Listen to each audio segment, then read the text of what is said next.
Hi, George. What are we doing here? What are we doing here? It's Red Femmes! It's Red Femmes. Do your homework! Hi, Acton. Hi, George. I'm frustrated by too many subscriber-only posts on Substack. Red Femmes is free for the people! That's right.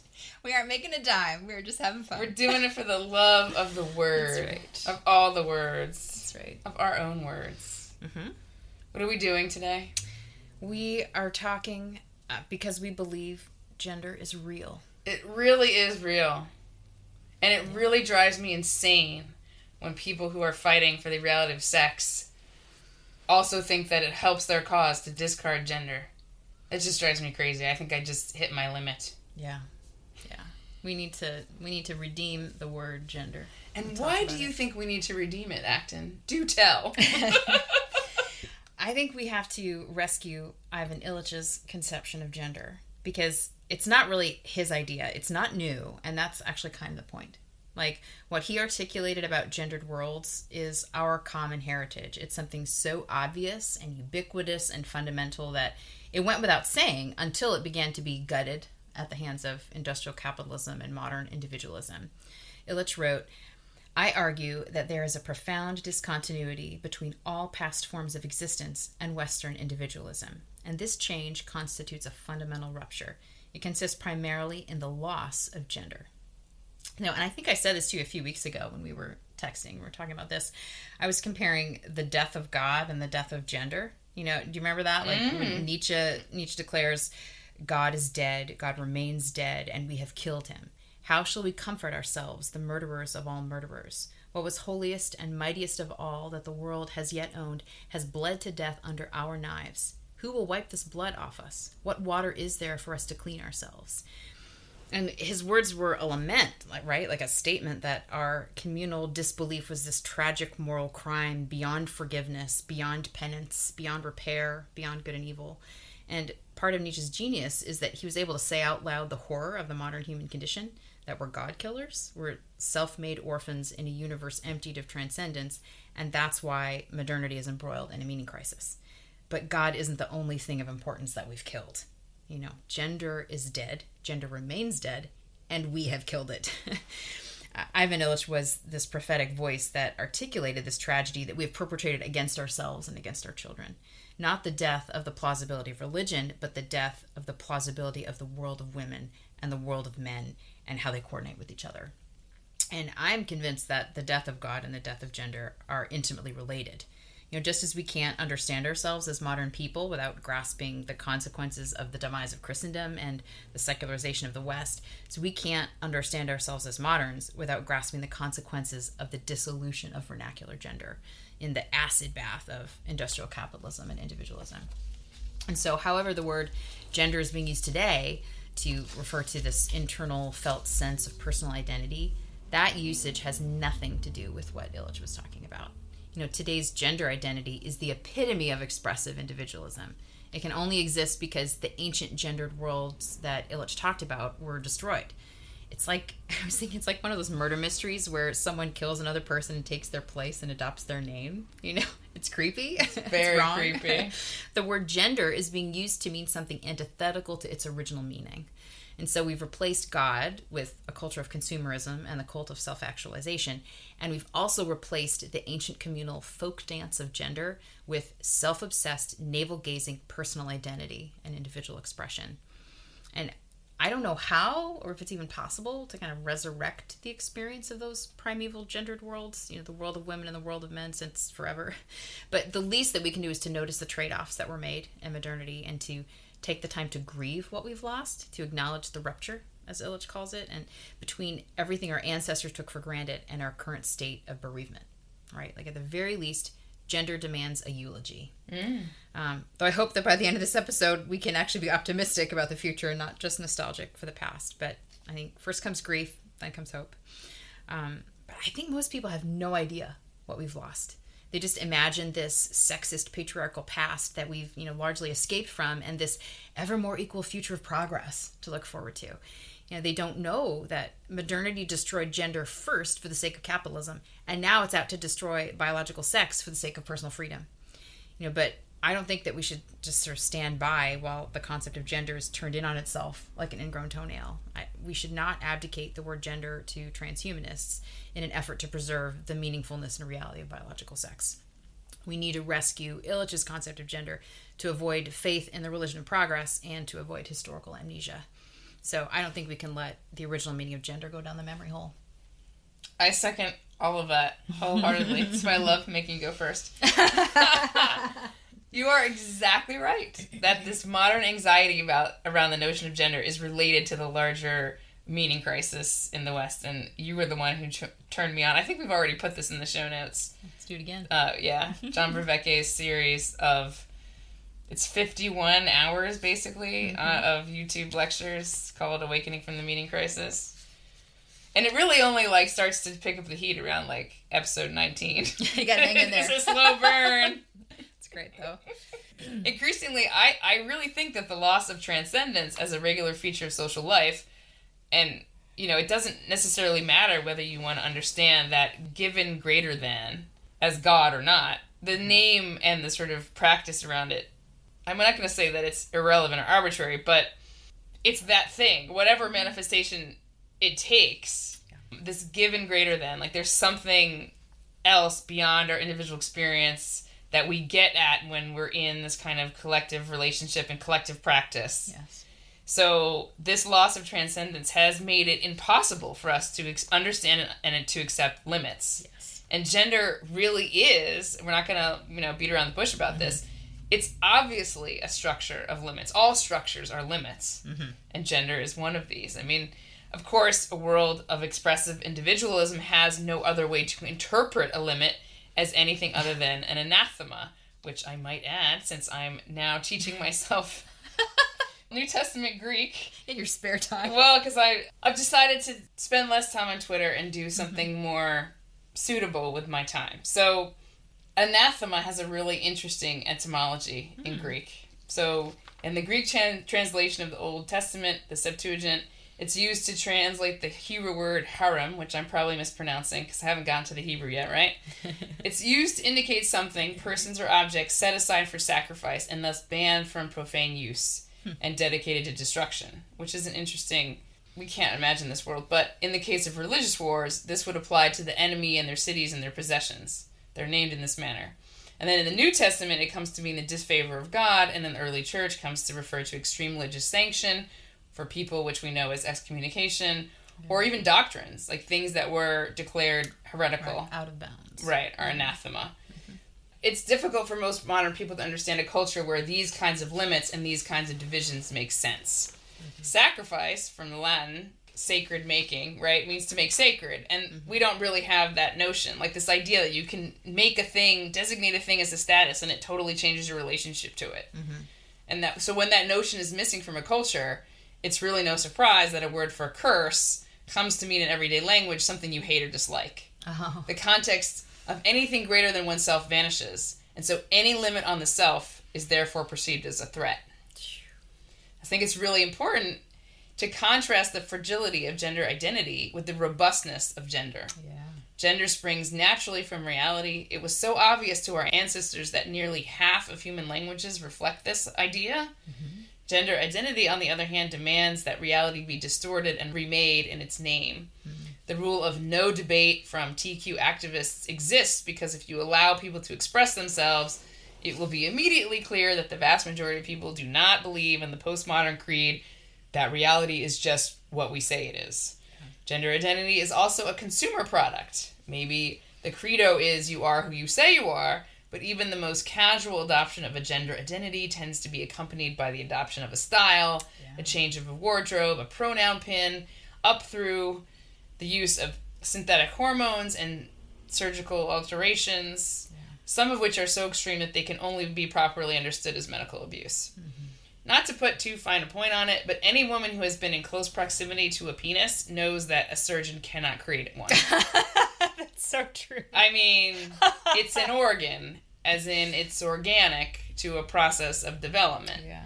Gender is just as organic. a woman who has her breast or uterus removed is no less of a woman. Exactly. Because bodies don't work like that. Yeah. So this is what I think gets lost when activists such as the UK advocacy group Sex Matters try to protect women from the alphabet cult by just talking about sex. Mm-hmm.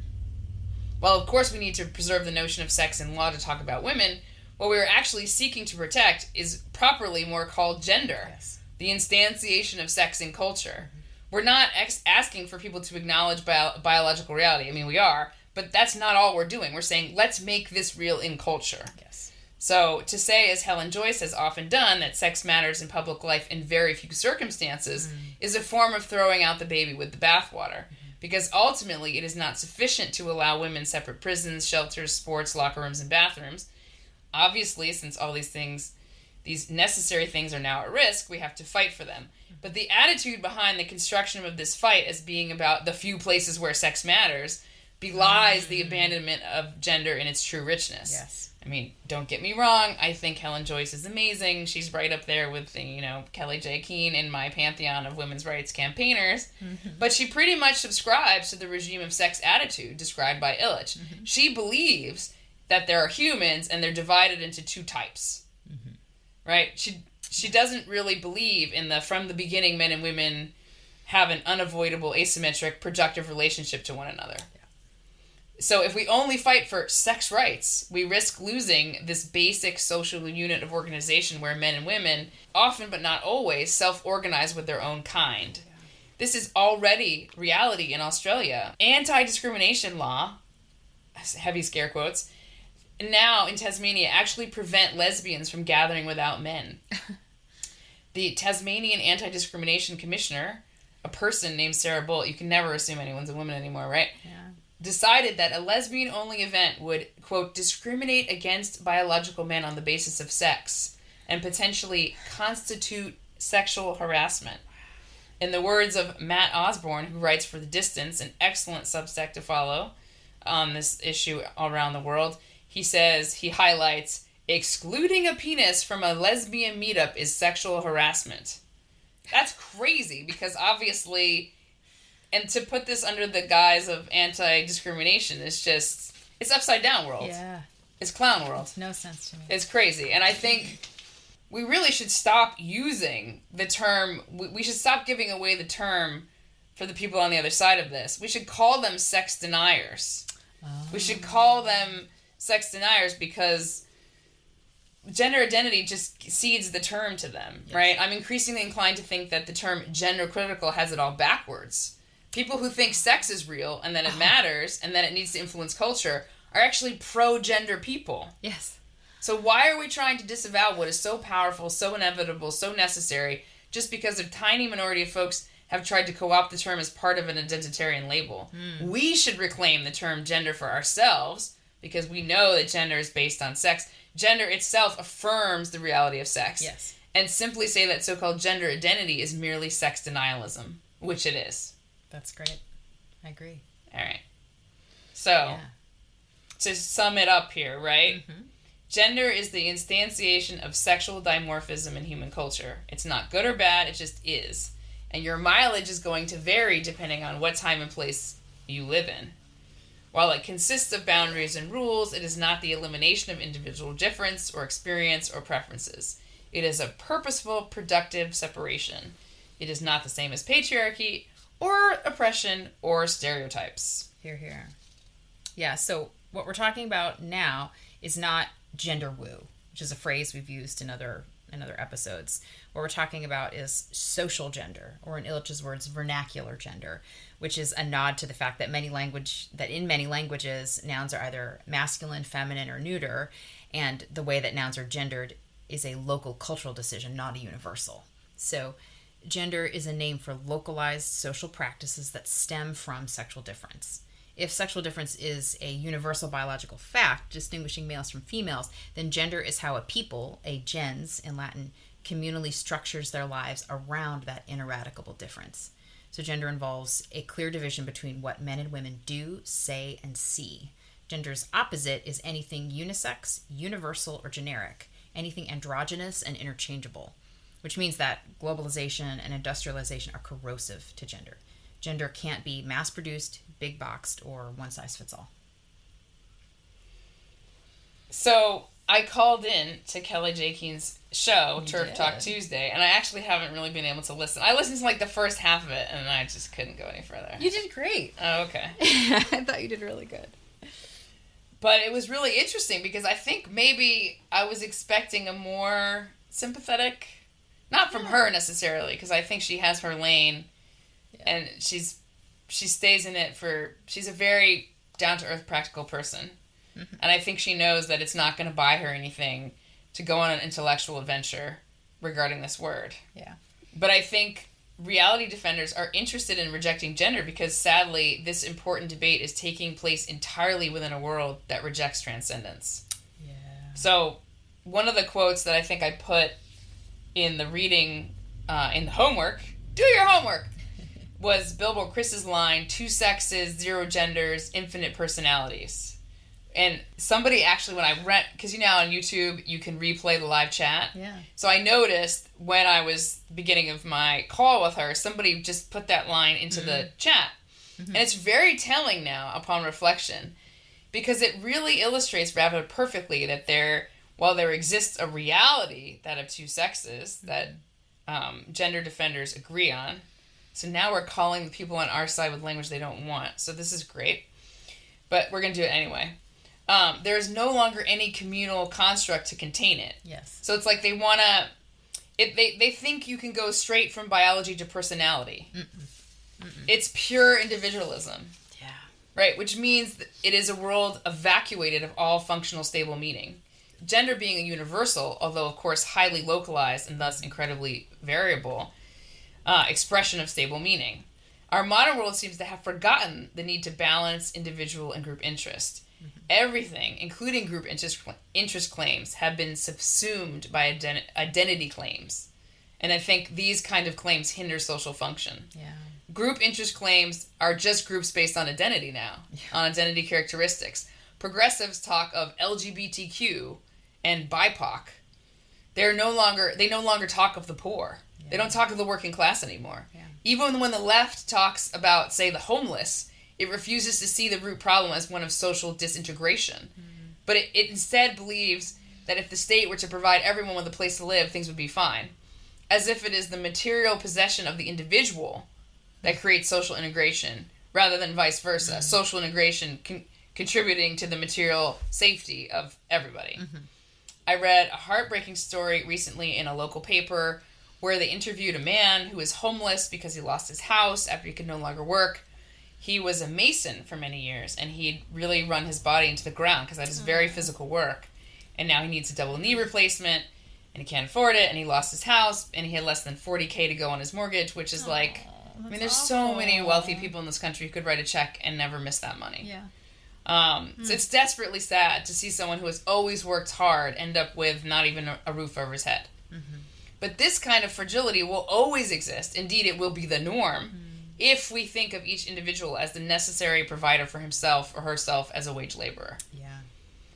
Because in this model, a father who puts his daughters through college, which is what this man says, he lives on the street instead of with one or both of his daughters. What? I know, right? But too many feminists misunderstand what care really is. They think men are free because they are in the market and women are oppressed because we are in the home. But the market isn't freedom. It's a very precarious form of dependency. Yes. And the political right gets this wrong all the time, too. They confuse the means, limiting the role of government, for the ends, small-scale community reliance. Mm-hmm. They rail against the evils of big government because a lot of these people who run the party are greedy capitalists. But whether they know it or not, one message of the Bible seems to be that humans are capable, under certain conditions, of building prosperity through small-scale communal interreliance. And if you don't have this, you have homeless people. Right. We seem to be working to forget that families can do and have done everything that is anything in human culture. The family and the weak created the world we now know.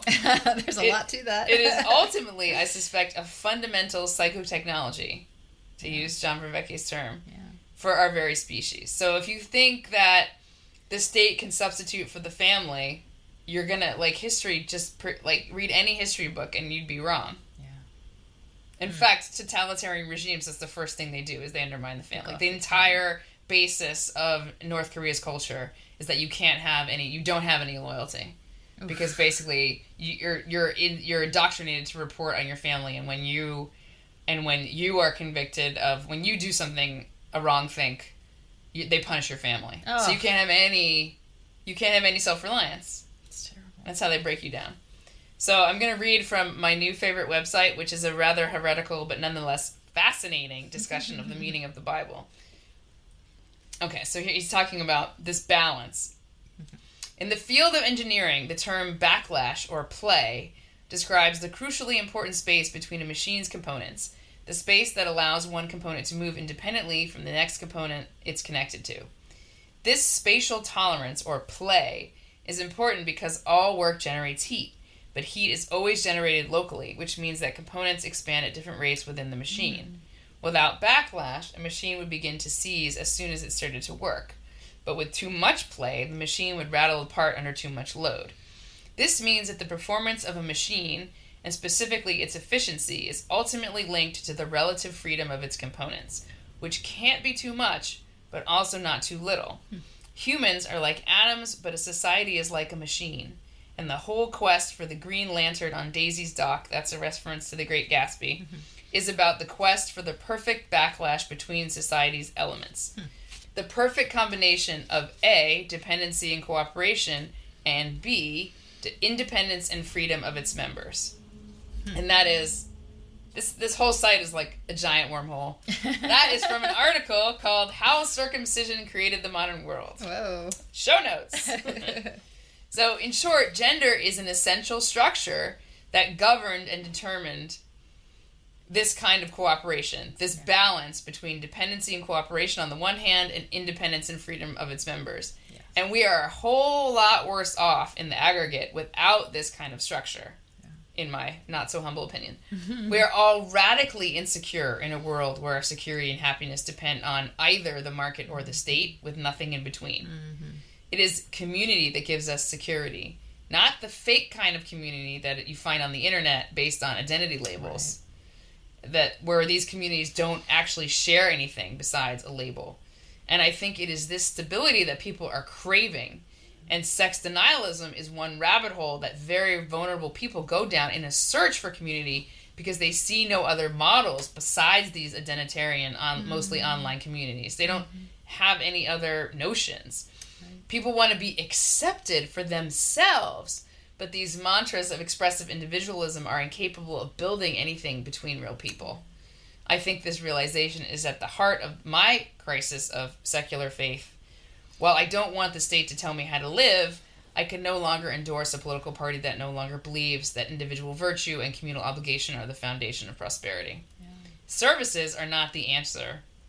And Illich really opened my mind about this. Yeah. And the left seems to see services as the answer for everything, which explains perfectly why they cannot see gender, because all they see is individuals and services. Yeah.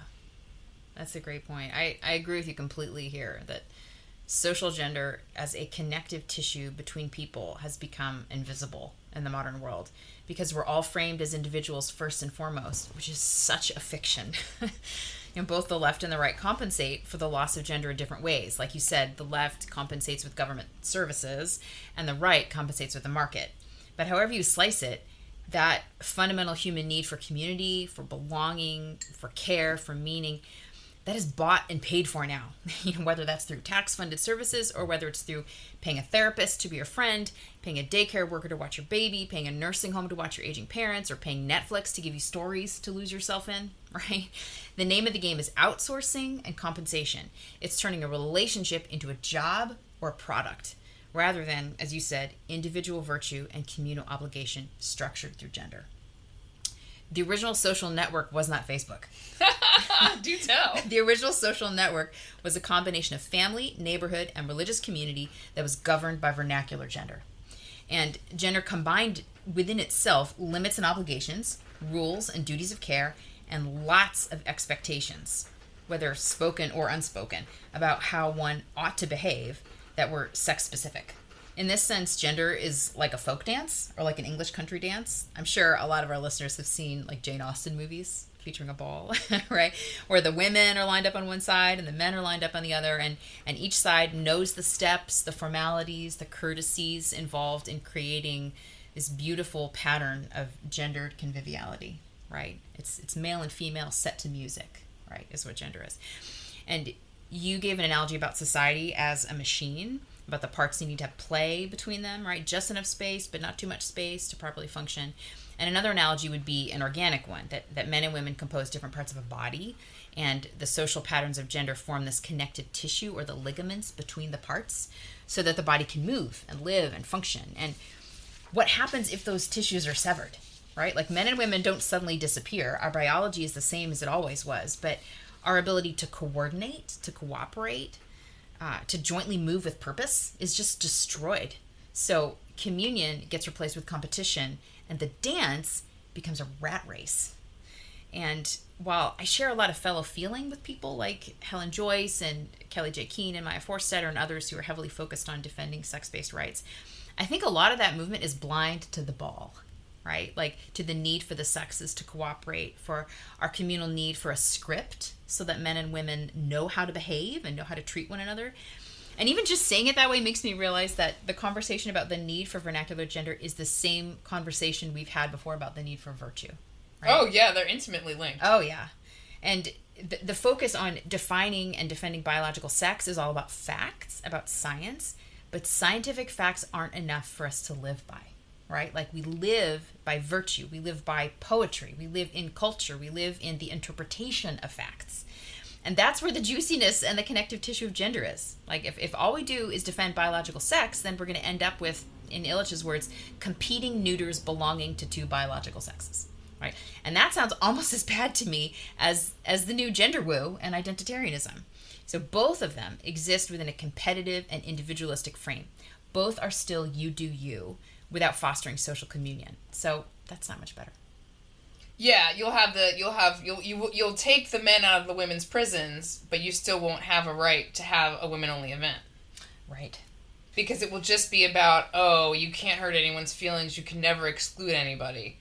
Which is, I mean, if we took a time machine back to, I mean, it wouldn't have to go very far back before people would be like, what do you mean discrimination? What do you mean feelings? Like, don't you understand that there's this world and that world? It's basic. Right. I mean, people wouldn't even understand the concept. Right. Yeah, I mean, and like we've talked about before, the constraints provide the possibility space. That's true with virtue as the constraint that provides opportunity for good things to happen, and it's true with gender, that the structure between masculine and feminine, the distinction, provides then the possibility space for each of those worlds to look different from one another and to become something beautiful and interesting. Well, I was thinking the other day about how gendered language, I mean, I think that the temptation for feminism is to look at gender as saying, oh, well, you're excluding certain people from certain ideas. And then I thought to myself, well, what if certain words need to be gendered because one sex or the other has to have a more particular relationship with that word? Like take vertu, the root for virtue. Like that's exclusively associated, I think, with men culturally.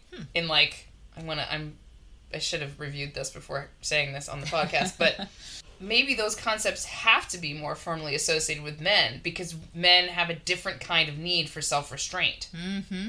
That's true. Because they're different. Yeah. So it's like, we're living in this sort of post-hangover of feminism trying to right one problem in the wake of a problem they don't see. Yeah. Right? I think we get to this later. Yeah. That's a great way to say it. Can you say that again? Fixing one problem in the wake of a past problem they can't see. They want women to have a sphere of autonomy, but they don't realize that the market isn't a sphere of autonomy. In fact, the market marks the dissolution of the original, asymmetrical cooperative spheres of opportunity. That's right. Where men and women did productive work And they did it without getting in each other's way. Right. Without competing with each other. In fact, I mean, who wants to have a boss micromanage them? Ugh. Like, nobody wants to be in a marriage, say, which is one example of a gendered, relationship. Who wants to be in a marriage where, you're constantly subject to the other person's second-guessing? No, you assign responsibilities. That's the joy of that kind of relationship. Yeah. Because you have that trust, and you can say, you do this part, I'll do this part. And everybody gets their little autonomy. Yeah. And everybody gets their little self-expression. And lots of stuff gets done. Yeah. Yeah. And it's terrible when you don't do it well and you get in each other's way and you nitpick over each other about stuff. It's terrible. Illich has these wonderful parts in the book where he talks about the historical examples of this. They're like some of the most fascinating vignettes about divorce rates going up when men and women lost their gendered spheres. Yeah, because they were getting on each other. The gears are grinding, right? Mm-hmm. The thing seizes up because they don't know how to function together anymore. Okay, so we read one book for this episode because we decided to read one book. Because we want to keep it very focused. And this book is perfect for this. Yeah. So what's the book? The book is called Self-Made Man, and it is about the author, Norah Vincent's personal social experiment to commit a travesty. Like, in the literal sense of the word, right? That's right, travesty. Travesty comes from travestire, to dress as the other sex. All right. So so she lived as a man named Ned. I think not 100% of the time, but a lot of the time for about 18 months. Mm-hmm. Yes. So Norah Vincent, may she rest in peace. She was a journalist born in 1968. She wrote a column for the Los Angeles Times as well as a column for the National Gay and Lesbian Magazine Advocate. Her work also appeared in New York Times and the Washington Post and lots of other places. But yeah, in 2006, she writes this memoir-style book called Self-Made Man about her 18-month experiment of living and dressing and presenting as a man called Ned, which was her childhood nickname. And her alter ego was this intentional disguise for the purpose of information gathering. She didn't ever want to be a man. She was never a transvestite in the sort of the formal sense, and she never thought of herself as a transsexual. She didn't have gender dysphoria. She never took hormones. She never had surgery. Interestingly, though, there were definitely times during her stint where she was read by others as a gay man, which is kind of interesting. And she says that she never felt her femininity more than when she was trying to act like a man, which is also interesting. But so she was a woman, a butch lesbian, solid in her female identity, posing as a man in public social settings as an undercover journalist, which ironically takes a lot of balls. So now we say take some serious ovaries. Take some serious ovaries. No, the gender defenders, as I'm now going to just call them, much to their chagrin, the gender defenders are really, that is definitely an expression I've heard. Really? It doesn't work the same. And why do you think that is? So I'm just going to say it. I think it took balls. And even though she didn't have balls, she did it. And she was deceiving people, right? I mean, it was a long con. And it troubled her conscience to do it because she was a good person. Because she wasn't a sociopath. That's right. So usually by the end of each of her forays into one of the communities that she goes into posing as Ned, she typically ended up revealing the truth about herself because she hated lying to people, right? And she came, especially lying to people she came to care about because she really formed relationships with these people. And so it was always very interesting to see the ways that the dynamic changed or that it didn't change. Like once people knew that she was actually a woman. The reveal was always a very, very interesting moment. So she wrote about her experiences in male-male relationships and in male-female relationships. So she joined an all-male bowling club. She joined a men's therapy group. She went to strip clubs. That was a rough chapter. She dated women. She worked as a door-to-door salesman. And she used her knowledge as a lapsed Catholic to live with monks in a monastery for a few weeks. And she ended up learning many fascinating things about gender and sex, about men and women, and about herself. And I thought it was beautifully written. She's quite a good writer. Oh, she is. She's very intelligent. It's an insightful book. And it's totally free of political BS. Well, it's early enough to be uninfluenced by that. 2006, yeah. I mean, that's a lifetime away from where we are now. Yeah, isn't that interesting? It's not that long ago, but very long ago. So much has happened. Yeah, so we highly recommend the book to everyone. And part of what she, as a well-educated, white-collar, upper-class woman, part of what she encountered in her experience was, I think, kind of the ghost of Ilitchian gender alive, but not really well in blue-collar America. She was able to see the inevitability of social gender, how it can't really be eradicated. It can only be quashed and neglected and ignored. And she saw the trade-offs involved in the modern world and what they mean for us as sexed and gendered beings. But it's really sad because this experiment did a number on her. Like, it, on the good side, like, it increased her compassion for men, and by reading it, increased my compassion for men. But it also kind of messed with her head. And by the end of her time, and she quit early. I think she was aiming for 2 years. Oh. But she couldn't do it. Like, she stopped at a year and a half. She admitted herself to an institution because she felt suicidal, inhabiting the male perspective and experience. And she just never recovered from it. And this summer, she went to Switzerland and she committed assisted suicide there at the age of 53, which is so young. Talk about medical abuse. Yeah. Oh, yeah. Because that's the thing about medical abuse, is that no matter how many doctors say no, because in Switzerland, that's generally not, even in a state that allows legal euthanasia, that's not what it's for. Like, typically... Yeah. For mental health issues. Or for mental health issues where there's treatments that you can still try. Yeah. But it only takes one person to say yes. That's right. And then there's no going back. Yeah. Yeah. In this case. Yeah. Yeah. So that's really sad. And it just makes reading the book all the more heavy and meaningful to just feel the weight of what she suffered and went through attempting to do that, you know. Yeah, it became a crisis. Yeah. And I don't think she could have anticipated that. Yeah. Yeah, that's true. So, why do we love this book? Because it's fascinating, because it's so down to earth, because it's so free of the current sex denialism bullshit. Mm-hmm. And it's, what I really like about it is how you can read gender, which if you haven't read that book yet, why are you listening to our podcast?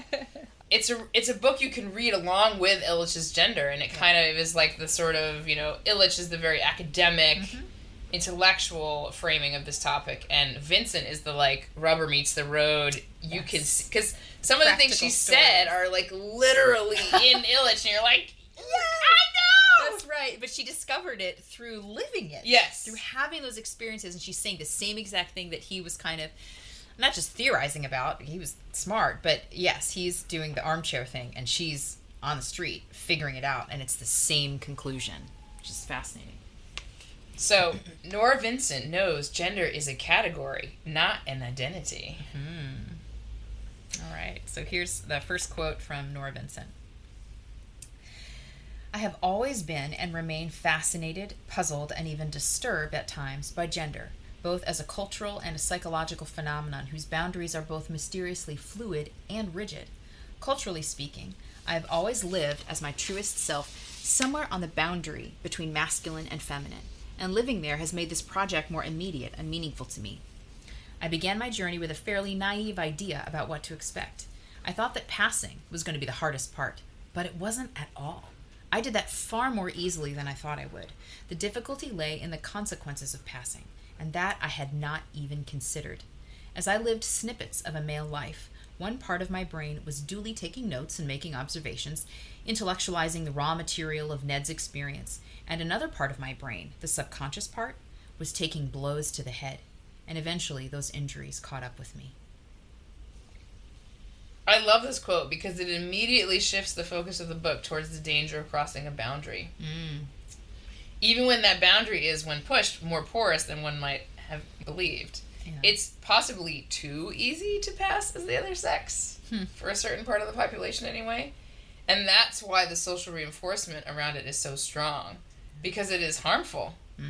I mean, there are laws. I mean, some of these laws might have been sort of forgotten about, but travesty is a crime. Really? I mean, part of that is like misogyny. I mean, part of that is like, if women are allowed to do this thing, don't dress like a man to do the thing. I mean, you have stories from the 19th century about women pretending to be a man in order to gain entry to like medical schools or medical careers.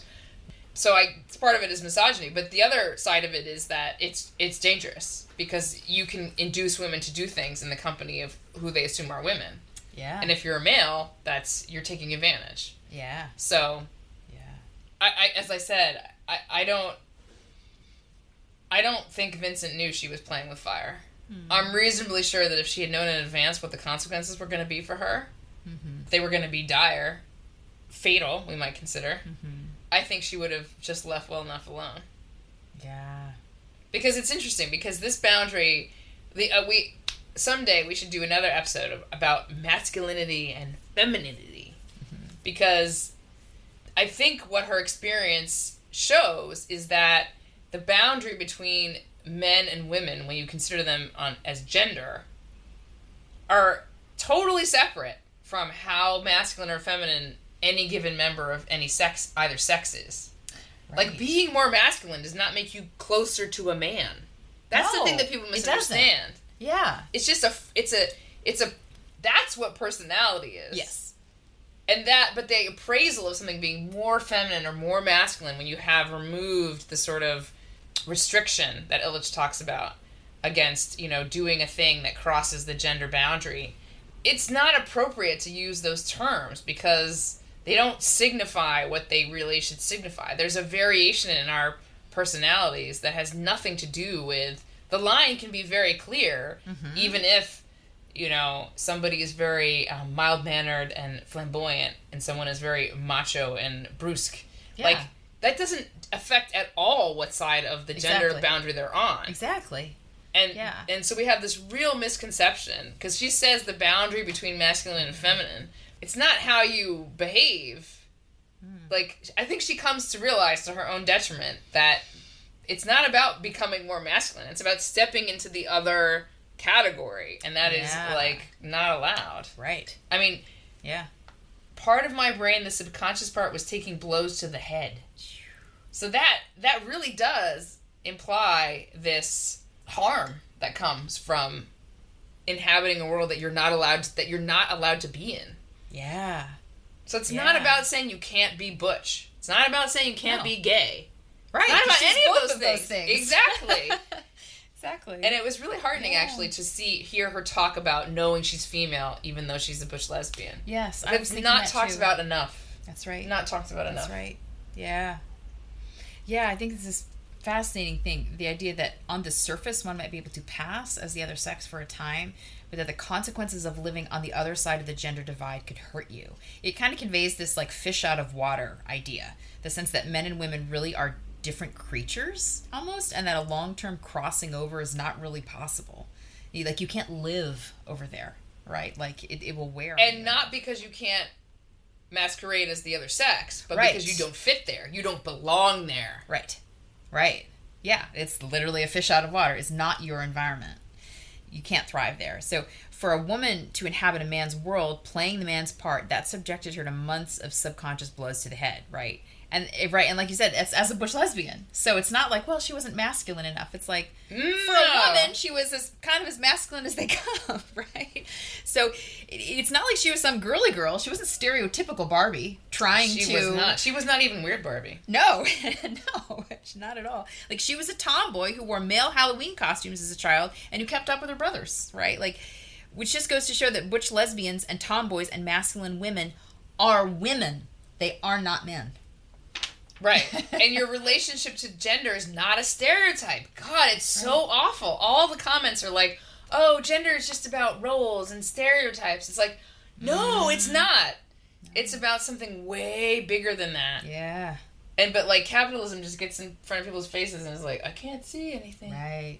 I can't see anything except my own desires. Yeah. Norah Vincent knows the category of male is real, as in it comes from reality, not from social convention or cultural imagination. All right, why don't you do this quote? Okay. Even at my burliest, next to these men in the bowling alley, I felt like a petunia strapped to a popsicle stick. I was surrounded by men who had cement dust in their hair and sawdust under their fingernails. They had nicotine-salad faces that looked like ritual masks, and their hands were as tough and scarred as falcon gloves. These were men who, as one of them told me later, had been shoveling shit their whole lives. Looking at them, I thought, it's at times like these when the term real man really hits home with you, and you understand in some elemental way that the male animal is definitely not a social construct. There's a physicality to gender that I think industrialization now hides from us, especially in upper classes, upper middle class, this upper is class. A class-based thing. This is a class-based thing. These men who think they are women, the sex-denying, perverty, confused men, part of that is because in terms of what is expected from their bodies, they can in fact be women in the sort of like gender productivity meaning, in that they can avoid hard physical labor their entire lives. Yeah. And I mean, it's not a coincidence that there's a very high percentage of sex-denying men in programming. In IT. Yeah. In IT. Where it's all abstracted IT programming. From the body. Because it doesn't matter. It's brain work. Yep. Although, I mean, I want to just give a caveat that I expect that this is a recent phenomenon in general, this idea of laboring with your mind. Yeah. Because I think until very recently, most women did work that we'd call hard work now. Yeah, that's true. But not like men did. Right. Yeah, your point. And men still do all that work. Oh, yeah. And the idea that you can just name that difference away is such bullshit. I agree. You can only name it away if you're not doing anything that involves the body. Right. Yeah, and I could really relate to this moment of Nora's realization about the term real man, because I've had that myself. Like, I grew up in a very academic, bookish family. Like, my dad was not the kind who, like, fixed broken things around the house or rode a big lawnmower or went hunting. He was the professor type whose bookshelves were all like 2 rows deep. There's like the first row where you can see the spine. So there's the second row behind because he ran out of space. So the scholarly life of the mind, that was a particular flavor of masculinity that I grew up around. And it wasn't until much later on in life when I actually had to start learning practical handyman skills to like fix up my own house, or when I had to start hiring contractors, plumbers, electricians, drywallers, arborists, piano movers, pest control, that I realized the physicality of this other type of masculinity, which goes by the term real man, though I think, of course, scholars and professors are real men too, but that language is used. That term real man is specifically referring to this physical grit and strength and handiness and pain tolerance, I think, too. It's kind of a weight-bearing and practically oriented masculinity that I find myself so humbled by. I'm kind of in awe of that kind of masculinity. It would come in really handy when you're trying to fix your sink. Yes. Yeah. Just that upper body strength. Yeah. I mean, like, I feel my own weakness and ignorance and inadequacy when I'm around that kind of a man. And like, I can hold my own in a room full of male nerds, like at a book club, in a conversation, totally comfortable. But not in a room full of construction workers. Not if we're trying to fix some practical problem, but like with a machine. If you asked me to write a 20-page paper, I'd feel confident, I'd feel smart. If you asked me to fix my toilet or my car or to build something, forget it. So I have this deep respect for the male animal, as Vincent says, which is not a social construct. And that's in this physical labor part of it, it's like a remnant of gender. Because it's only men who do those jobs. Like, how many female garbage workers do you know? How many female contractors do you know? How many female plumbers do you know? Electricians. Like, these are gendered occupations. And it's not to say that you can't be an electrician as a woman, or you can't be a plumber, or you can't be a garbage worker. But, I mean, hello, reality. Yeah. I don't understand society's fetish about having women do all the jobs in some sort of, like, search for equality. I mean, if it's going to wreck the dynamic of an army unit or a firehouse, why do women have to be firefighters? We're just obsessed with this idea of gender as an individual limitation. And it's like, I'm sorry, but in reality, there are limitations. Like, remember I sent you those videos about this guy, his name is like Peter Santello or some vaguely Italian name.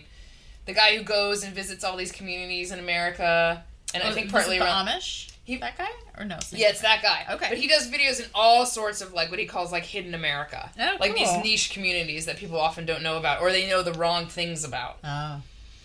I mean, he spent this time with the Amish, and I mean, that is whole fascinating, and I won't go down that wormhole.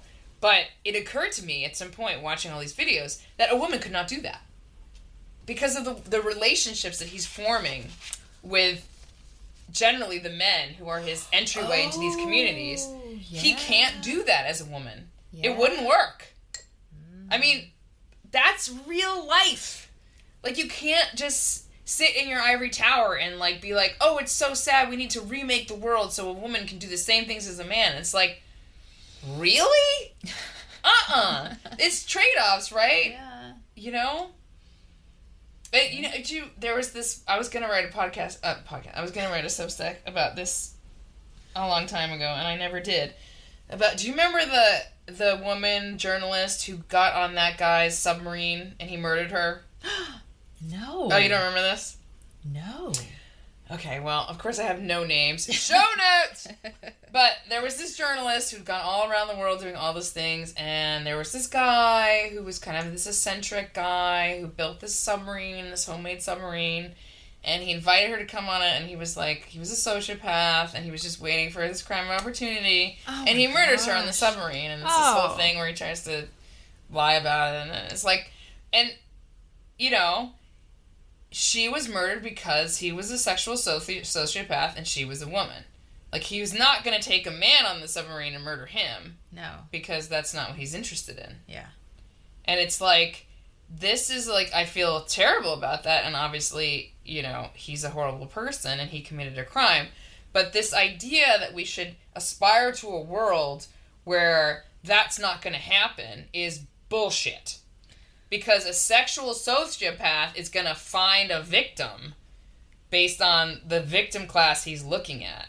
And a sexual sociopath, most of them are straight guys, because most men are straight, right, is going to find a woman victim. And if you just this idea that you can think this away, that you can just wish it not true. Yeah. It's like, I don't want to operate in that world. That's a dumb world.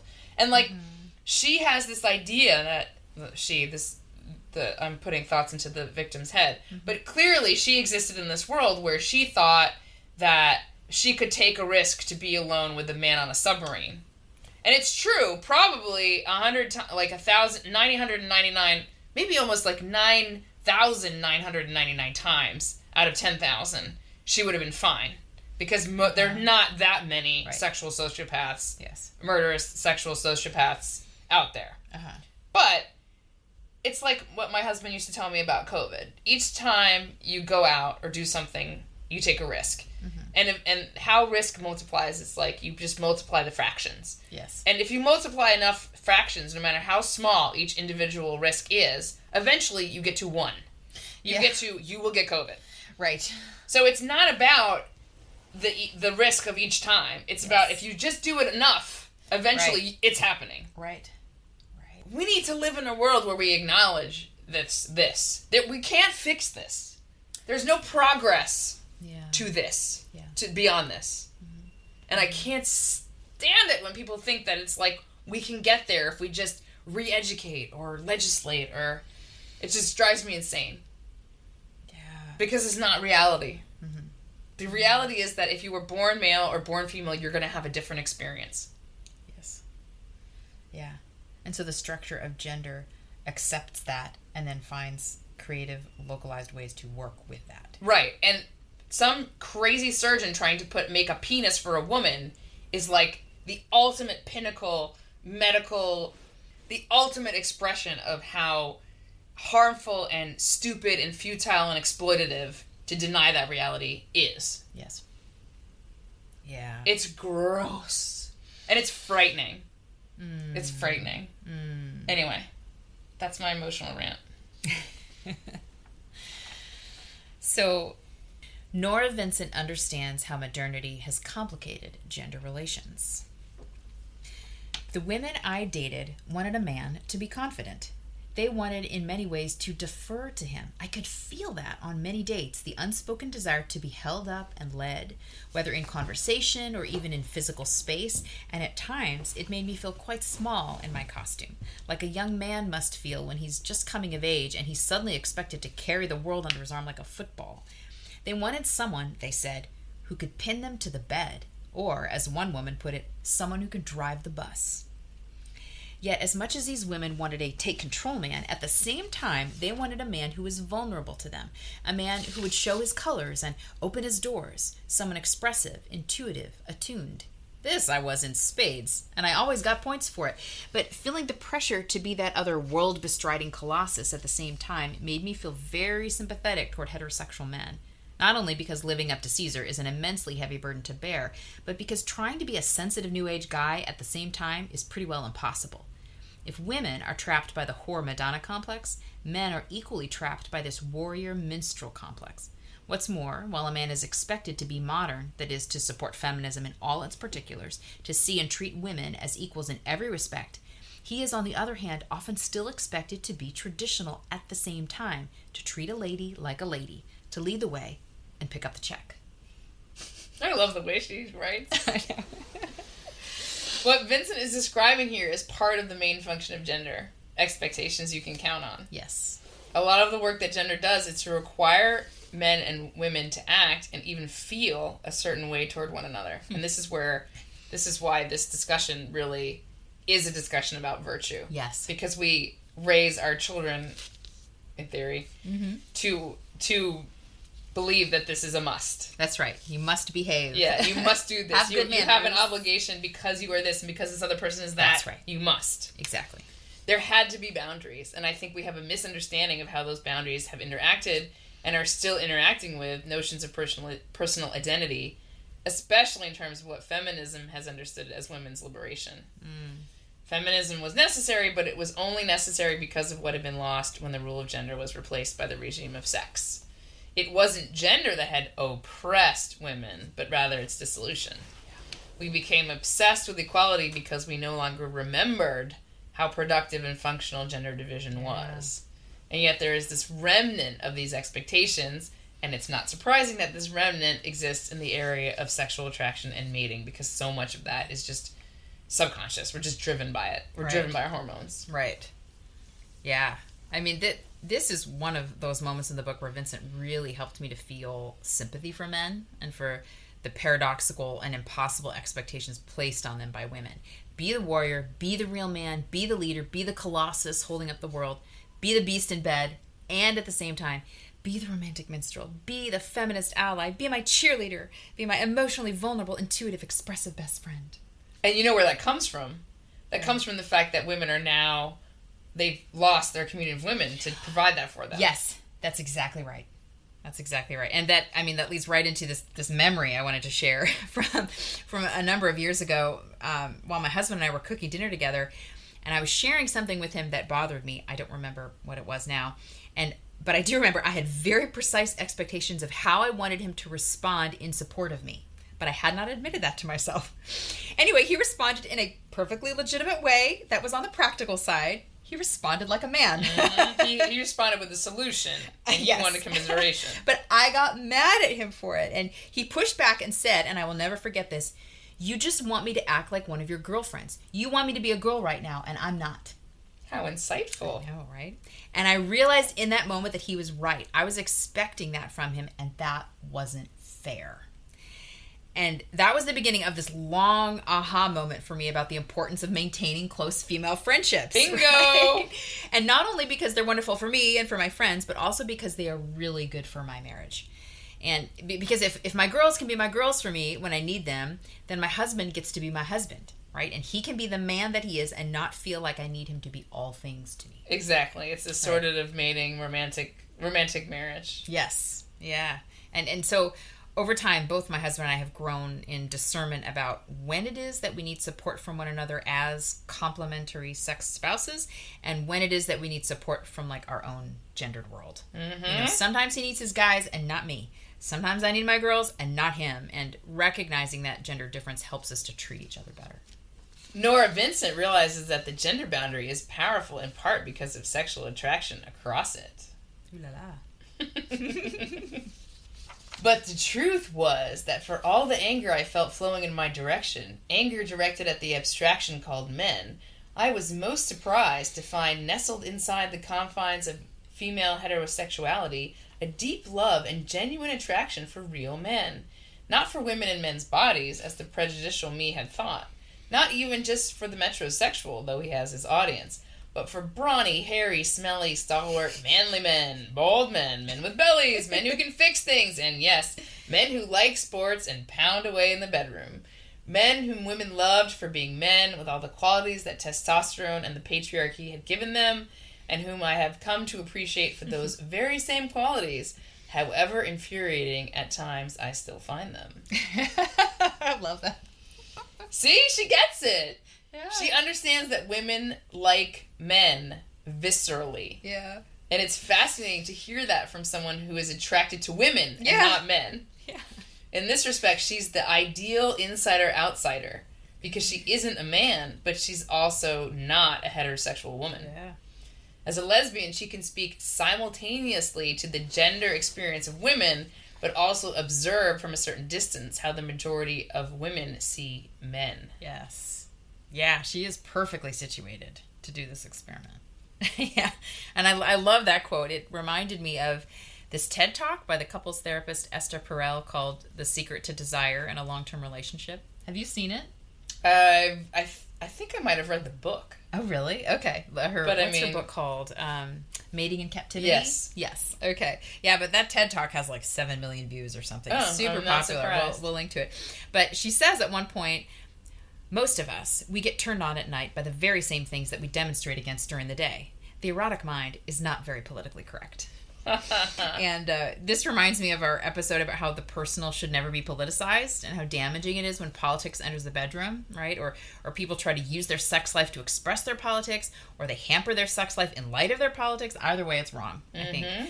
But this politically incorrect attraction between heterosexual men and women, this gets right to the heart of what social gender is.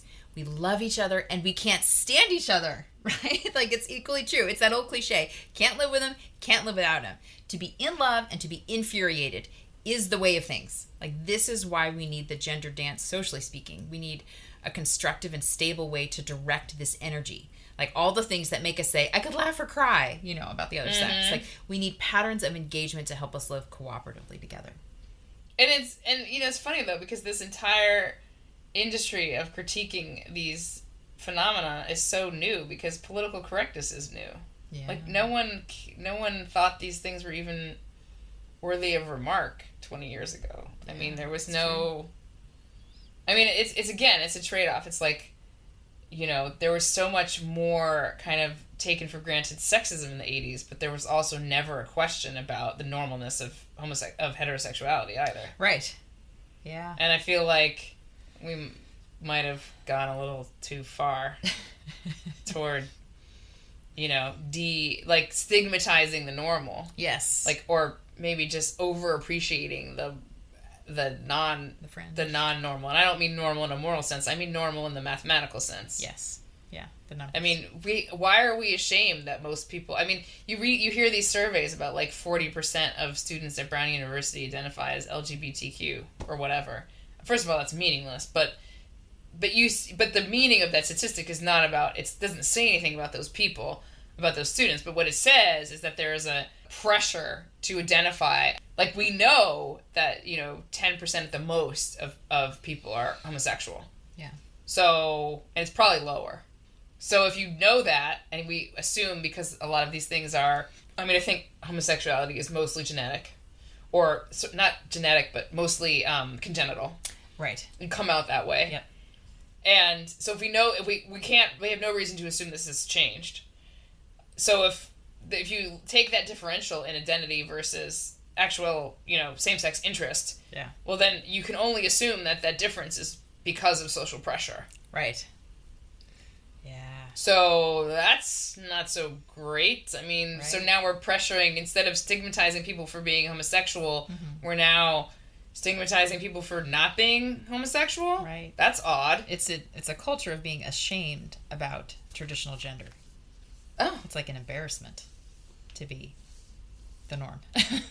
That's so weird. Yeah. That is weird. It's so self-destructive. Yeah. Yeah. Yeah. That's not good. Norah Vincent experiences an insight about the roots of misogyny, the unfulfilled promise of gender. Dating women as a man was a lesson in female power, and it made me, of all things, into a momentary misogynist, which I suppose was the best indicator that my experiment had worked. I saw my own sex from the other side, and I disliked women irrationally for a while because of it. I disliked their superiority, their accusatory smiles, their entitlement to choose or dash me with a fingertip. An execution so lazy, so effortless, it made the defeats and even the successes unbearably humiliating. Typical male power feels by comparison like a blunt instrument, its salvos and field strategies laughably remedial next to the damage a woman can do with a single cutting word. No. Sex is most powerful in the mind, and to men, in the mind, women have a lot of power, not only to arouse, but to give worth, self-worth, meaning, initiation, sustenance, everything. I thought I saw how rejection might get twisted beyond recognition in the mind of a discarded male, where misogyny and ultimately rape may be a vicious attempt to take what cannot be taken because it has not been bestowed. So eloquent. Yeah. So, this is a great chance to remember that there are no solutions, only trade-offs. Mm-hmm. Gender makes a lot of demands, and it sets limits. And in exchange, it offers definite rewards. But it doesn't mean that relationships are always easy. Yeah. And it's easy for things to go wrong. And when reciprocity fails, the results can be very, very ugly for women. Yes. I would never excuse male sexual violence, but I think at the same time we know that there exist social conditions where it is more or less prevalent. Mm-hmm. I think that much of traditional gender was designed to manage expectations for both men and women and to keep the peace. I mean, we've talked about before how monogamous marriage is a much more egalitarian distribution of sexual fulfillment. Mm-hmm. Like right now, we're like, a lot of people have, like Jordan Peterson's talked about this, other people have talked about, hypergamy, how a very small percentage of men, because of their access to resources, whether it's material resources or just their gift, they're just genetically endowed with good looks or whatever, or high status or whatever, they can have lots of women, and that excludes, and then you have the counterpoint to that is all the incels. Yes. Yeah. Yeah, and I like the way you said it, that traditional gender was designed to keep the peace. I think maybe Illich uses the word truce for it, which helps to conjure this image of let's lay down our arms, even if we don't fully understand one another or see eye to eye. And truce also captures this sense of the latent power inherent to both genders. Like, we have the potential to deeply harm each other, just in different ways. And this statement of Vincent's that women have a lot of power, I feel like that's a good balancing out compared to Andrea Dworkin's perspective, which we explored in the last episode. Dworkin was also a lesbian, but she'd been horrifically abused, and so she was extremely aware of male power. But she didn't seem to recognize male vulnerability or female power. Because women have no power against unvirtuous males. Except the protection of other virtuous men. That's true. That's true. But Vincent captures over and over in her book the vulnerability of men and how much they try to hide it and compensate for it, and the power that women have to make men feel small and worthless. Many women have this power without realizing they have it, so they hurt men casually, accidentally, obliviously. Like Vincent says, an execution so lazy, so effortless. Right. And I think this book can be a real eye-opener for women in this regard. And it's also unvirtuous women who are doing that, too. Yes, that's right. Yeah. One of my favorite scenes in the book happens in this chapter on dating when Ned is on a date with a woman whose name I can't recall. Maybe you can think of it. Show notes! But Ned, or Nora, shows this moment of vulnerability towards this woman. Ned holds out a hand on the bar, like this, towards her, this gesture of openness, of request. It's a very gentle gesture of please, like of I need. And the woman is gracious and generous, and she reaches out and she takes Ned's hand and holds it and gives it a squeeze and flashes a smile, And Ned experiences she experiences that moment as this beautiful condescension, this act of grace, like a gift. It was truly an expression of male vulnerability and female power. And unlike most of Ned's other dates, who could sometimes be callous and cold at times, this woman was warm and gentle and kind. That scene actually moved me to tears. It was very beautiful, the way that Vincent describes what it felt like after so many bad dates and so many rejections to be treated with just it's not like the woman was saying, I love you, let's get married or something, but just the gentleness of, like, Ned made a bid, and she responded right away with warmth. Yeah. And it meant so much. It just meant so much. I just love this picture of the power of woman, whether she chooses to be cold or whether she chooses to be warm. She's like the sun. You know that song, Ain't No Sunshine When She's Gone? It's not warm when she's away. I mean, it's even Shakespeare, right? Like, what does Romeo say? But soft, what light through yonder window breaks? It is the east, and Juliet is the sun. Right? Like, that's the poetry of gender. Like, that was a beautiful gendered moment between them at the bar. The holding out the hand and the grasping, the squeeze. It's like, that's how it's supposed to be between men and women. That's the happy path, yes. Yeah. I think I read the last one. Okay. Norah Vincent realizes there are social downsides to being a man. This is from her experience when she went to the monastery. The monks' need for affection and touch and companionship and compassion were making themselves felt. But they were socialized men. They didn't know how to talk to each other about much of anything at all, let alone their feelings. And who could blame them? That, in our culture, has traditionally been the feminine role, and it has not yet been entirely bred out of us. Women are still often the communicators, the interlocutors between men and themselves, men and their children, and even men and each other. Observing the monks, I couldn't help thinking that without the connective tissue, without the feminizing influence, these guys were like bumper cars trying to merge. Again, it's trade-offs, right? And one of the trade-offs of the boundaries of gender is the distortions possible within single-sex spaces, especially male-only spaces. Yeah. I think we need single-sex spaces and mixed-sex spaces, and what we do not need is this lie that there are just people and we shouldn't give gender any thought. Right. We need these realms. Yeah. I honestly think that the happiest people in our present-day society are people who still have gendered experiences. Mm-hmm. I think it's important for women to have women-only support, and the same for men. Yeah. But if you are heterosexual, I think it's also vital to have relationships, marriage is a common one, across this divide. Yeah. I certainly cannot imagine my life making sense in terms of, everyone is just a person, I don't see sex. Yeah. Which is what the progressive position now seems to be. It matters a lot to me to have relationships with women and relationships with men, and to me, I understand them as being different, and it's that difference that gives them value. Yes. Absolutely. Yeah. 100%. I mean, support and connection are not a unisex thing. They're a gendered thing all the way down. Like, the way that my husband, my brother, my father, my male friends show kindness to me is not the same way that my mother, my female cousins, my female friends show kindness to me. Like, love is not generic. It's gendered. I like that way of putting it. Yeah. I think gender and generic are opposites. Huh. That's my guess. I'll have to think about that more. But specifically thinking of the monks, it reminded me of something that I'd read by this French Catholic writer whose name I can't recall, about all-male monasteries. He said that Catholic male monasteries wouldn't exist except for their devotion to the Blessed Virgin Mary, that monasteries had to have this gendered, chivalrous honoring of the transcendent feminine to be functional and hopefully holy places, because the masculine completely by itself, without its complement, would shrivel and go sour and turn toxic. And of course, in an all-female monastery, the nuns conceive of themselves as, brides of Christ or the daughter of God the Father, that kind of thing. But in each case, in those single-sex spaces, they're structured in such a way to take the asymmetric, poetic, gendered complementarity into account, right? To recognize the importance of the feminine in an all-male space and the importance of the masculine in an all-female space, which is just fascinating. So it's like honoring the absence. Yes.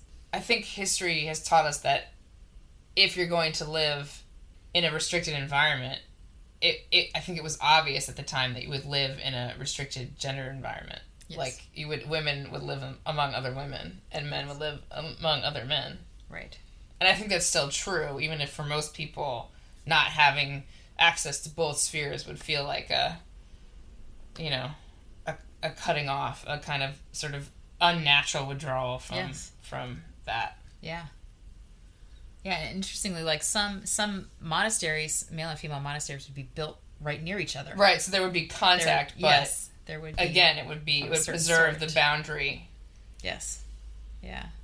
The saint that I was named after in confirmation, Hildegard von Bingen, she was in one of those monasteries, and she had a very close friend named Volmar who was like her secretary. Basically, she'd have these visions from God, and he would like be writing them down for her, and they had this friendship that spanned many years and was very, very beautiful. But it was possible because of the monasteries being near each other. And, right. Yeah. I mean, Boccaccio says they're all having sex with each other in wild abandon, but I'm sure it happened somewhere. I'm sure it was. Whether it happened or not, certainly in the popular imagination of the people who weren't there, that's how they pictured it. Yeah. But yeah, no, it's fascinating, because I really feel like our society today, discounts the validity of these kinds of spaces. Mm-hmm. There was another brouhaha about this woman who organizes lesbian speed dating events in some pub in London or something, and she tells men they can't come, and she got into trouble. But it's interesting sign that the tide is turning, because initially the pub was like, you can't do this here anymore, and they actually rethought it, and they said, no, you can't. She'd been doing it for like 5 years there in the same pub. Wow. With no biological men allowed. Well, and there were some incidents where sex-denying men would come and harass the women, and, It's terrible. Yeah. So, it seems maybe that it's just... it's just very strange, this idea that somebody's personal desire can be allowed to abrogate not only just reality, but just centuries, millennia of, foreverness of tradition. Yeah. There's just an arrogance to that. A narcissism. Yeah, I would say, yeah. Norah Vincent knows that gender is taken for granted, and thus it's dangerous to muddy the waters. In all my experience passing back and forth between male and female, often going out in public as both a man and a woman in one day, I rarely, if ever, interacted in any significant way with anyone, even store clerks, who didn't treat me and the people around me in a gender-coded way, or freeze uncomfortably when they were uncertain whether I was a man or a woman. It was the freezing that always struck me most. People will literally stand paralyzed for a moment, sometimes in mild, sometimes in utter panic when they don't know what sex you are.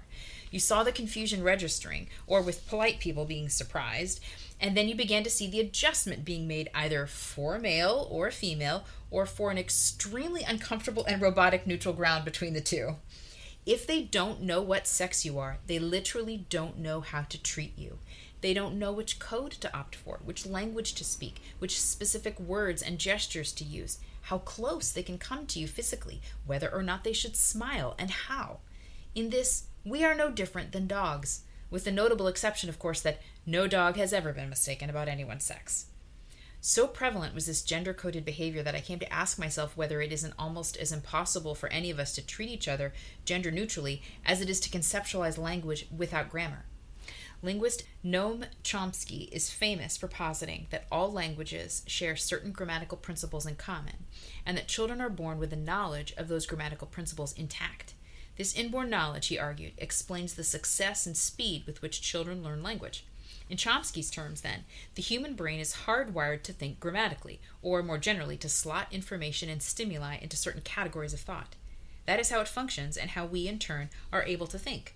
In this sense, I wonder, could there be a pre-programmed and possibly inescapable grammar of gender burned on our brains? And is every encounter pre-scripted as a result? So, this is one of my favorite quotes in the whole book. Like, she's demonstrating the unlivability of androgyny, and like on a mass scale, right? And the inevitability of our need to live socially with gendered norms and patterns. And I think the modern world makes us feel ashamed for needing gender, as if we should be able to treat each other generically as humans without needing to know the sex of the person we're interacting with. But this freeze that Vincent encountered in people who couldn't place her, that freeze is a biological response, both in body and in brain. Like, we need to know who we're dealing with. Like, as she says, if they don't know what sex you are, they literally don't know how to treat you. And while, I grant that there are people who strongly dislike the feeling of being treated in a gender-coded way, they might find it offensive or constricting or disorienting, it's equally true that the vast majority of people feel confused and extremely uncomfortable when interacting with someone who is intentionally messing with or queering the gender-coded symbolic structure. You know, it can make people panic, and confused and panicked people can't form relationships, right? And people who are easily offended can't form relationships either. And I think a huge reason for not ditching, but rather embracing this inescapable grammar of gender burned on our brains, as Vincent says, is so that we can form relationships of trust. Like, we need decorum. We need courtesy. We need to know how to talk to strangers. And that means we need to know people's sex. Yes, and again, this is an example of how the argument about it's just about safety, it's just about the limited spaces in public life where sex matters, how this is not sufficient. That's right. Because it's not, there is a big component that is about safety, because women know that they are less at risk. Mm-hmm. Most women take for granted that they're not at risk of physical violence from other women. Oh, like in a bathroom or anywhere, just in general life. Oh, I never think about that. And there's, of course, your mileage is going to vary depending on what community you're in. That's true. But there's some rough neighborhoods. there are some violent women. Mm-hmm. But that said, I think you're exactly right to emphasize that it's. I love how what you picked up on, and what I think Vincent is describing is that it's not about safety. No. It's about something much deeper than that, yes, much broader much more than ubiquitous, that. Yeah, and it's about this. It's about connection. Yes. And that's why it's so sad to see these very confused young people thinking that the way towards connection, they've been sold this lie that the authenticity they're seeking lies in essentially masquerading. And if you listen to detransitioners, the main theme of detransitioners is like, I got tired of pretending. Yes. Yeah. Like, because every relationship, it's a lot of what Norah talks about too. You know, every time you have a relationship, you have to put on a face. Because you're trying to pretend you're the other sex. Yeah. And that's not normal. Because you never actually convince yourself. And that's a lot of what distinguishes the sort of vulnerable, like the rapid onset gender dysphoria, social contagion for among confused, often like sexually traumatized women. Mm-hmm. That separates that from the sort of sex-motivated perversion, older man, because the man is motivated sexually, so, that it doesn't, these men often are just so narcissistic that it doesn't matter to them that there's no reality there, because their narcissism is so powerful that the idea that if they say they're a woman, they are a woman, it overcomes all of that. They don't have any anxiety about the fact that they're obviously a bloke in a wig and a dress. Like, they don't have that. Right. But these women, they suffer from this illusion that they're trying to live. And they can't connect. So they've been told, like, oh, you're going to solve all your emotional problems by living authentically as something you're not. Which would seem like it would seem self-evident that this is an obvious contradiction. But, I mean, it's just so sad, because you can just reason your way to see that there's never going to be a good outcome for that. No. You're never going to successfully form a relationship when you're starting from a position of denying reality. Right. I mean, it's hard enough as it is, but you're never going to get there if you start from, not taking things at face value, or insisting to the person you're trying to relate to, I'm what I say I am, not what you see me as. Right, and it's like, if the whole point of relating is like that you need trust with people, then immediately the way that you're presenting yourself to others, you're asking someone else to not trust their own sense perceptions, not to have to do this dance with you that is like, it's like everything's in reverse, and they, the contortions that people have to put themselves through to relate with someone who's in this frame. It's exhausting. It's exhausting for them, and so they can't. Like, it's just much harder to relax and enjoy the person you're with, whatever their sex is, because you're just, they're stuck. They're trying to unfreeze themselves all the time. It's like that. Relationships aren't meant to be that way. Right. It's it's like this sort of politicized aesthetic of, let's make things harder on purpose because somehow the new virtue is to deny reality. because reality is responsible for oppression. So we're going to end oppression by denying reality. That is some fucked up shit. That's the technical academic term for that, my friends. That is some fucked up shit. I should stop swearing in case you actually get religious people to listen to this. On the next episode. That's okay. They can get used to it. That is very frightening. I feel very sorry for... I just wish there was a more effective way to counter this, because if it is couched in this moral language of if to be a morally acceptable, if to not be a bigot requires you to ignore reality, that is a really steep price to pay for political and social acceptance. Yeah. Really steep. Oh no, that's going nowhere happy. In the end, Norah Vincent comes to agree with Ivan Illich. I believe men and women are that different in agenda, in expression, in outlook, in nature, so much so that I can't help almost believing, after having been Ned, that we live in parallel worlds, that there is at bottom, really, no such thing as that mystical unifying creature we call a human being, but only male human beings and female human beings, as separate as sex. Sex with a T. Sex with a CTS. Yes. So here it is. No generic people. No mystical unifying creature we call a human being. Just men and women in all of their diversity and cultural particularity. And I think that's an interesting phrase, and her book really supports it. We live in parallel worlds. And because I think that's true, it makes the marriage of a man and a woman quite the daring enterprise. I will vow myself to this person of the opposite sex whom I will never fully understand, who lives in a parallel world, who will always fundamentally remain a mystery to me, whom I couldn't become if I tried, and if I really tried, like Norah trying to become Ned, I might end up wanting to die. It just makes me have a deeper respect for the work that staying married and staying happily married is. Like this continuous exercise in compromise and humility and empathy with a heavy dose of humor and the necessity of single-sex support groups to keep you sane. And I mean, I think the same is true for all of family life. If you have multiple siblings or children of different sexes, they have to learn to live together.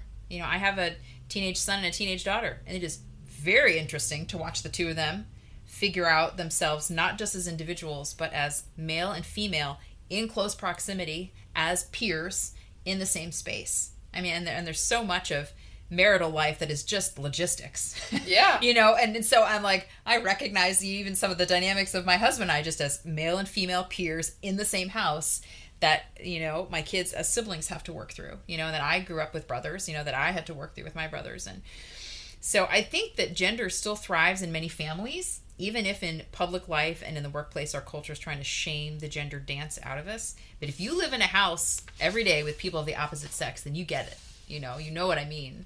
Different agendas, different outlooks, different natures, and yet we still love each other. One thing that this brings to mind for me about marriage is that it makes you realize that we put way too much pressure on our modern marriages to perform stuff for us. Yeah. They're too much weight. Obviously, there's a lot of investment that goes into a marriage, and there's a lot of time spent in that space with that other person. But the temptation is to make it more meaningful than it's like it should be very meaningful, but not burdened by too much expectation. Right. In the sense that you expect everything from it, but also you should expect very little, because it should occur to you that it is the exception. It is your foray out of the gendered world that is your domain and into this because I think that was much more true for historically that you probably didn't spend that much time alone with your spouse. No, it's not like you were having lots of date nights and going out in the town and even playing. In those movies when you were entertaining, you would have dinner together at the same table, and then the men would go into one room and the women would go into the other. Right, yeah. And that was normal. In Downton Abbey, right? Yeah. Exactly. No, it was this there were times when you were together. And obviously you need those times, including nighttime, to make a family. But it was the marital relation in that way was the exception. And I think a lot of this, burden from burden that's been placed on modern marriage comes from this idea that is so recent, like, comes from this idea of sexual liberation. It comes from this, the people who brought you expressive individualism also brought you, like, unbridled sexual behavior. Yeah. All those freaky, horny dudes who somehow, like, took over our culture. Because, they wanted more sex than they were allowed to have in this virtuous context of restraint, right?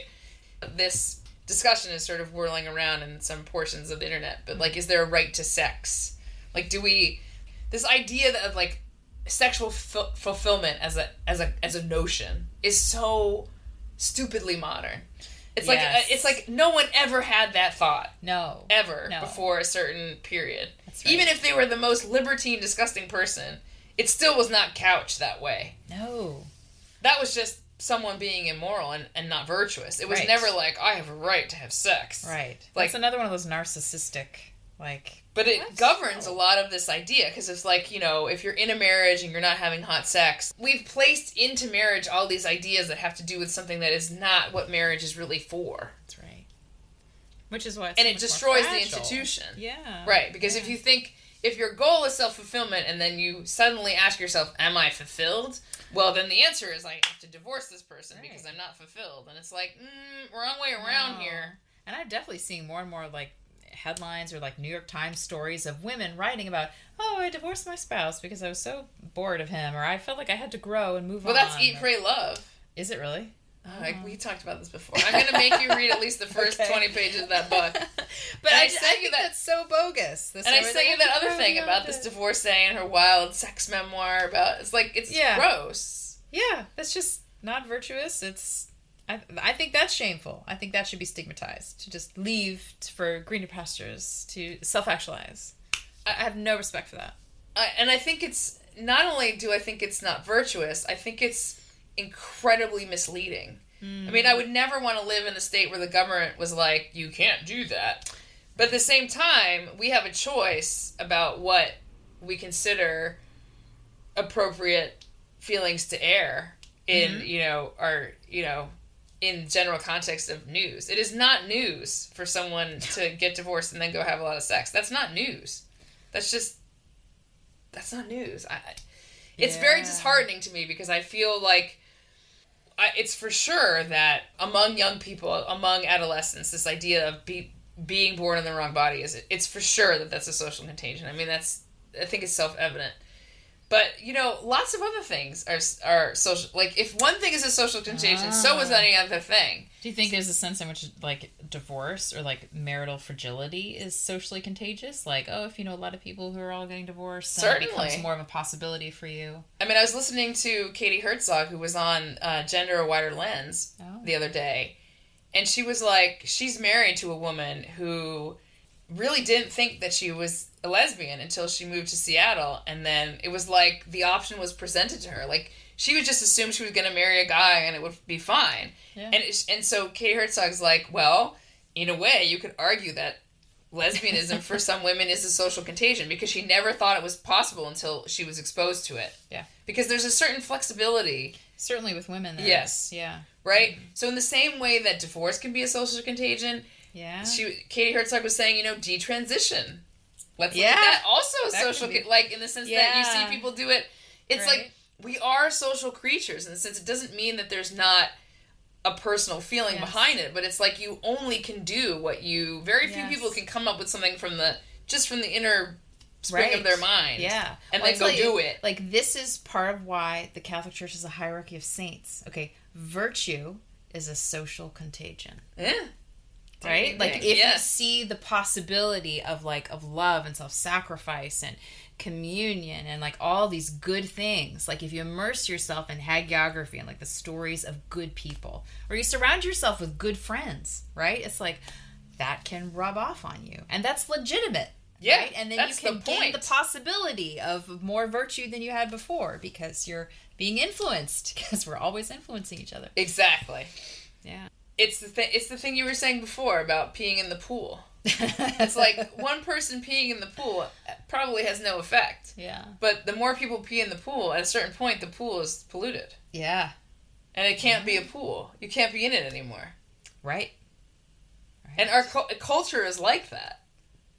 Yeah. I mean, there's a maybe like a virtue quotient of a society, you know, and we can't, human society cannot function without virtue.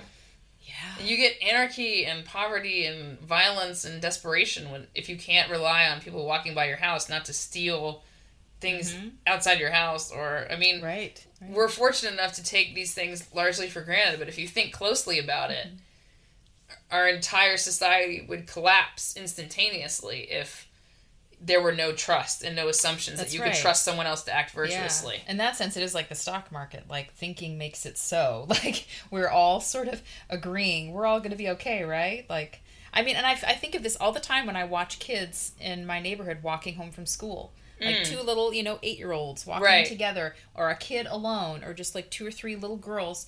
There's no adults around on the street. Those children are fine.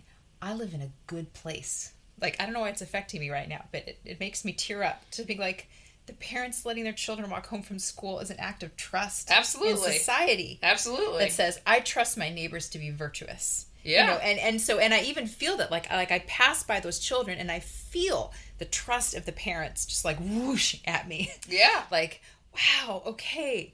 That's how the world works, is when people entrust their children to others and trust one another as neighbors. And that's why virtue is freedom. Very thick. That's why virtue is freedom, because imagine if you couldn't trust society to let your 8-year-old walk home, how bound you would be. Oh, then you would have to have a service that watched after your child because they couldn't walk home, and you had to pay someone, or you'd have to drive and immediately get your child because that's why virtue is freedom, because it opens these paths of possibility that don't exist if you cannot assume a certain amount of virtue. Which isn't to say you can indefinitely or in all circumstances or or foolishly. I mean, because Norah as Ned was doing an experiment, she wasn't really screening the women she was interacting with for their virtuous qualities. Right.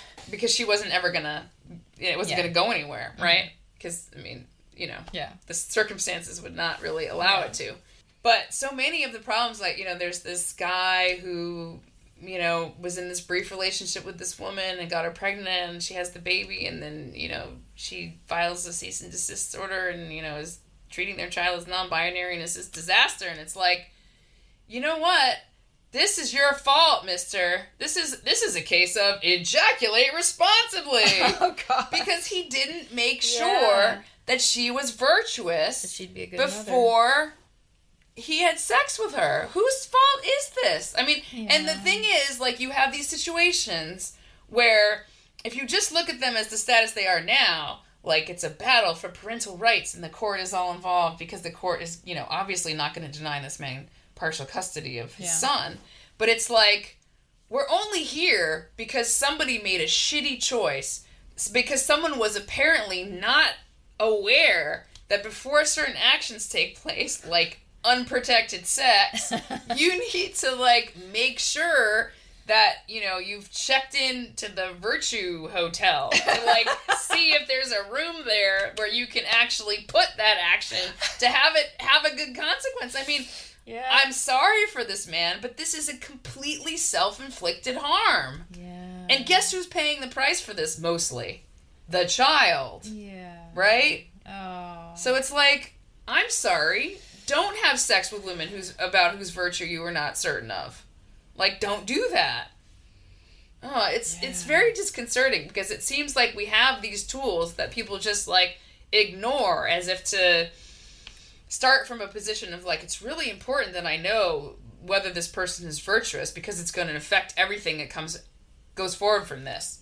It's like we don't talk about this at all anymore. Yeah. And it just makes me sick to have these. Have you ever watched the series Killing Eve? No, I've very, very popular AMC series, and I watched the first season, and it's like, I think there's something happening to me, because it's like, I can't enjoy stories about not virtuous people anymore, because I think it's like, it's not because I want to live in a goody two-shoes world where everybody's perfect. It's not like, it's not a holier than thou thing where it comes from. But where it comes from is this idea that, wow, how can we assume that there is no a show like Killing Eve, in which this really really disturbed, super attractive woman who plays this. She's a hitman, and she's like, she enjoys killing people. So she's a sociopath or a psychopath. Yeah. And, you know, the woman who is tracking her down, they fall in love. Well, I mean, that I guess they do. Yeah, okay. Ew, right? And it's just like, why do we have this temptation to... Why is it entertaining for us to watch the fallout from incredibly outlier, non-virtuous people? Why is that?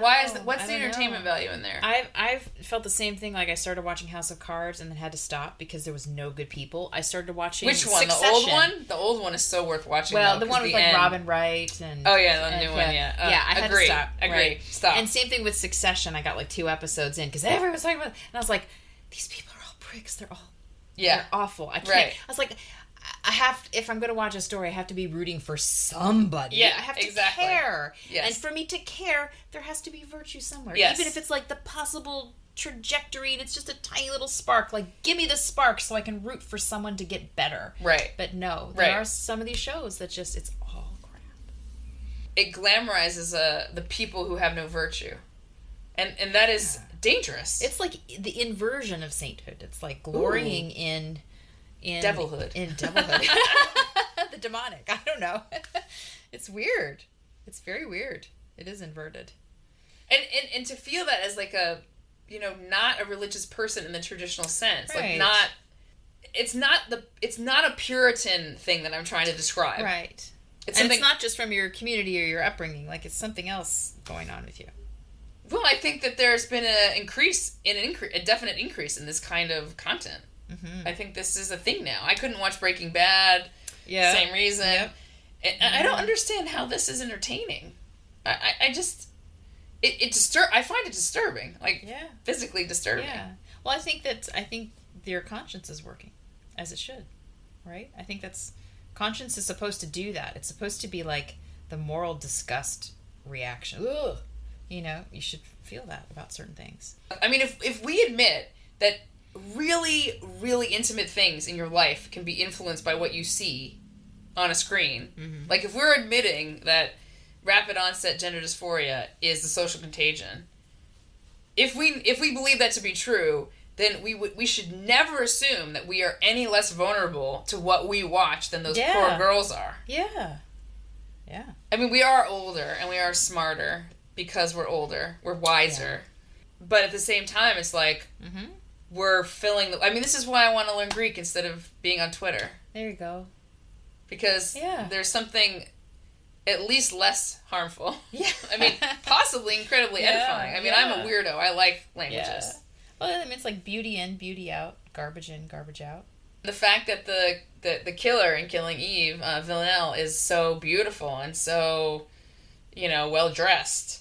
It is this aesthetic veneer of like triggering people's aesthetic buttons, but doing it to glamorize someone fundamentally incapable of virtuous action is a really toxic combo. Yes, I agree. Just like it's the same kind of, there's a relationship between that toxicity and the toxicity of a surgeon trying to put a penis on a girl. Yes. Sorry. Time's up! Time's up! I won't answer it right now. Well, we have no idea what we're doing next. But stay tuned. We'll let you know. Right. We'll post it. This was fun. This was very fun. Thank you, Acton. Yeah. Thank you, George. Bye. Bye, everybody. Do your homework!